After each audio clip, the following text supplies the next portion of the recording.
Papakulo ako ng oxtail. Ayan yung oxtail. Alas 9 na ngayon ng gabi. Tama yan. Pakuluan ko ngayon ng mga 1 oras or less than 2 hours para bukas ready na siya. At mag-adobo ako nung yung adobong may sabaw. Oxtail, adobong oxtail na may sabaw. Lagyan ng asukal, garlic, ginger, onion, and lagyan natin ng konting sugar. Yan ang lutuin natin. Pakuluan ko lang siya. Yan o, oxtail. Lalagyan natin siya ng potato. Pero ang pangpalambot natin gagawin is yung talagang nalalaglag sa buto. Ayan niya. Sarap. Ang sarap po nito. Ito yung talagang pinaka-paborito ko sa lahat. Yung lulutuin mo yung oxtail. Ayan eh, halos lated yan eh. Oh. Lated. Pag napalambot mo yan, super sarap yan. Ayan siya oh. Ayan oh. Super sarap yan pag napalambot mo. Ayan na siya. Palambutin natin. At ilagay ko na rin tong yung spoon. Yan na rin. Kasi sabi nila, yan lang kasabihan eh. Madali raw magpalapot pag ganyan. Hinaan ko na yung apoy. Okay? And this is for tomorrow. Actually. Tapos lagyan rin natin siyang bulaklak ng saging. Okay? Adobong may sabaw, may suka with potato, tapos lagyan natin ng sugar. Okay? Yan ang pinaka-paborito ko sa lahat. Oxtail, adobong oxtail na may sabaw. Ha? Hinaan natin ang apoy.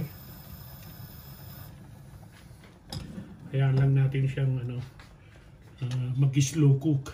Hayaan lang natin siya. Hayaan natin yan kumulo. Tapos mag-ano naman ako ngayon. Yung dinner namin ni Darling. Nandiyan si Darling ko eh. Wala siyang pasok ngayon eh. Magtutorta na lang ako ng talong, egg. Lagyan ko ng inihaw ko na yan. Tutorta ako. Lagyan ko ng kamatis and onion. Painit muna sila kayo. Isa lang. Sinting habang naghuhugas. Hintay ng pakulo.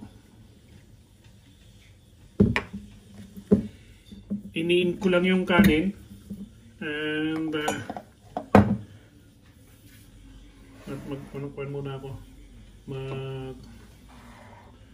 Painit. Ano pinapakuloan ko? Oras at kalahati na siyang kumukulo. Yan ang itsura niya. Ituloy ko na lang siya bukas. Ayan o. Ayan. So, tuloy ko na lang siya bukas. Inano ko na yan. Nilagyan ko na rin ng pamintang buo-buo. Kaya yan ang halos itsura niya. Ayan yung oxtail. Yan, pag napalambot nyo po yan na huminiwalay sa buto, ang sarap niyan. Ayan lang natin siya. Kumulo. Pakuluin lang natin ang pakuluin. Takpan na natin. Ayan siya, ang itsura. Halos mahigit 1 oras ng kalahati. 1 oras at kalahati ng pinakukulaan. Tama-tama yan, ituloy ko bukas. Ayan o, medyo matigas pa siya. Pero ayan na siya.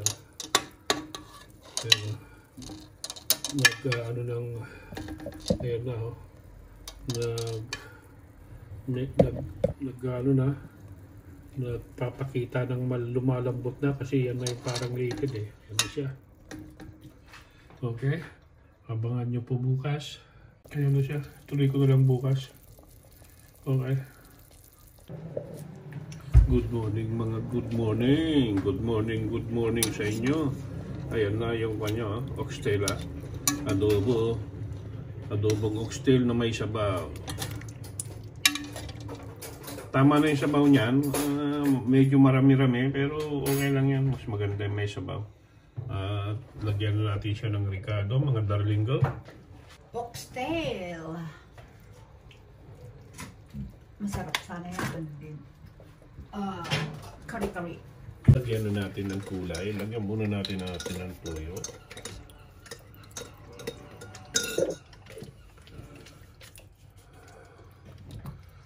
Adobo. Lagyan din natin ng laurel. Isa. Dalawa.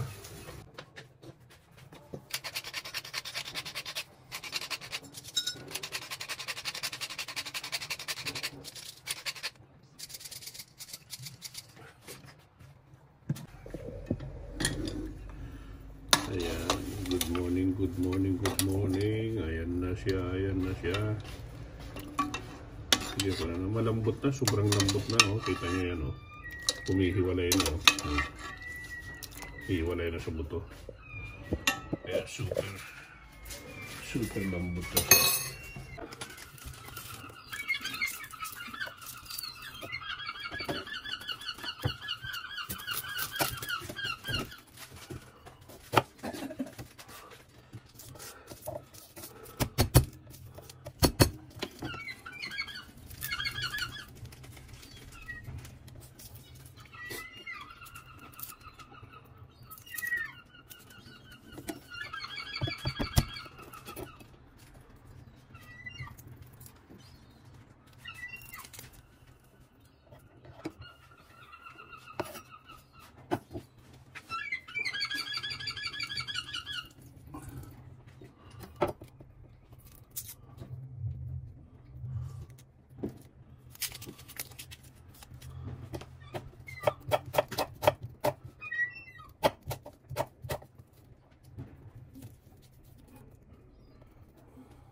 Grabe, sobrang lambot. Ayan na. Magbalat ako ng patatas.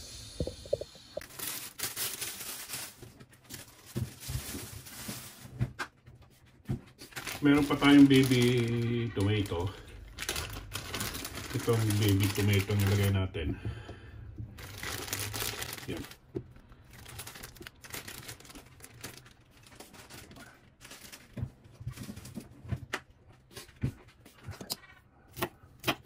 Lagay natin tong celery. Pampabango din yan.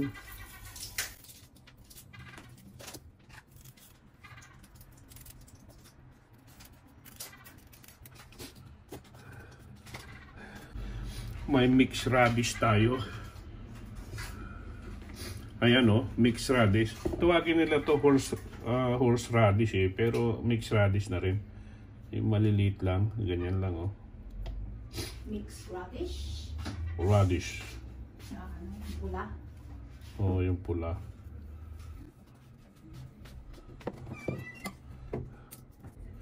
Sinasama nila sa salad to, yung mixed radish na ganyan. Oo nga.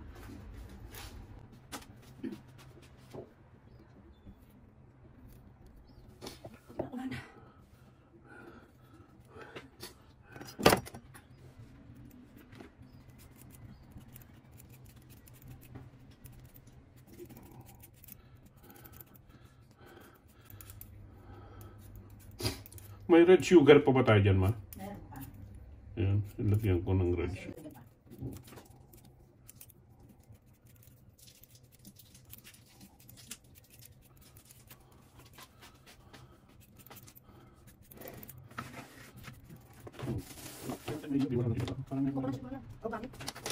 Wala na, okay na lang. Ang puti man. Baka meron ng patik. Wala na, okay lang.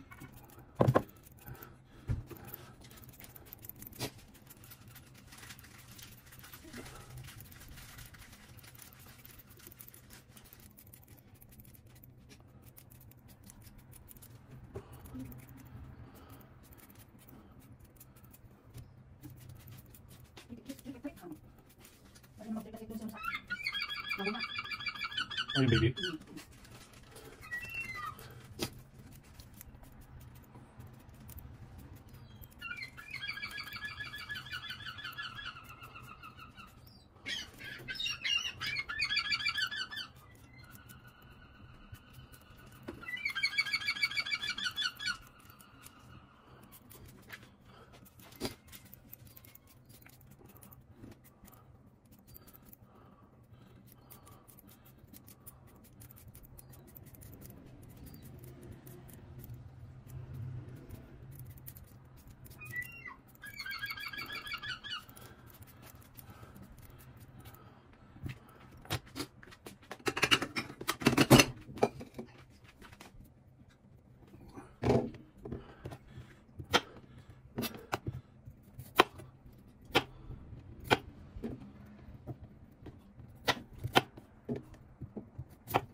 Ulit mahal.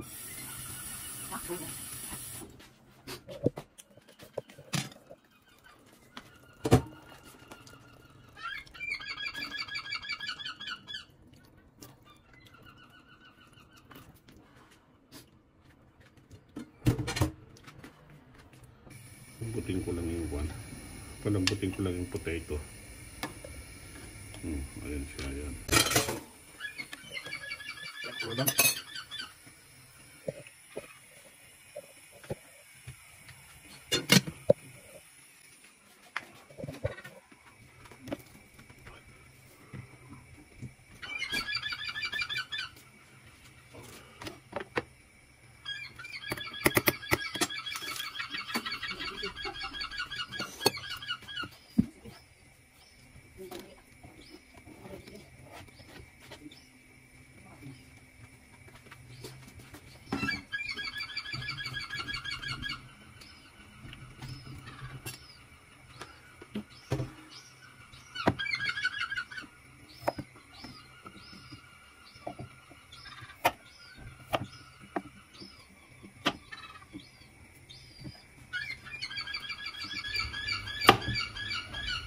Itong radish na to, sinasalad yan. Lagyan na rin natin para hindi natin masyadong lulutuin to. Parang contrast lang ba? Palamuti.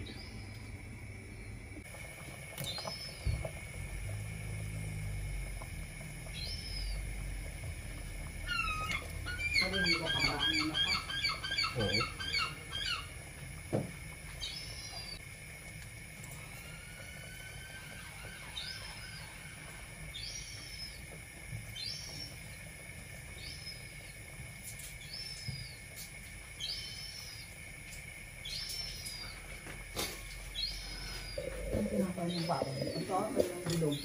Yun na, yun na. Ito? Oo. Ayan na siya.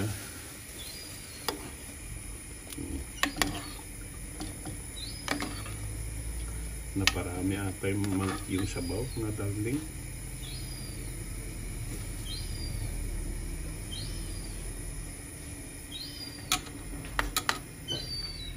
Yan natin ang konting supa na.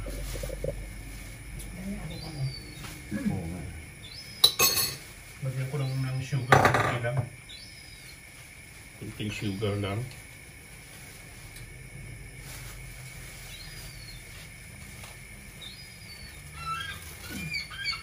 Yan lang siya.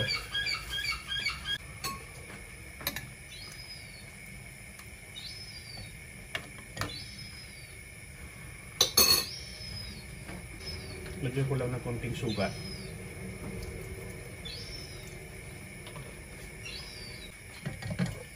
Ito natin mag-seasoning.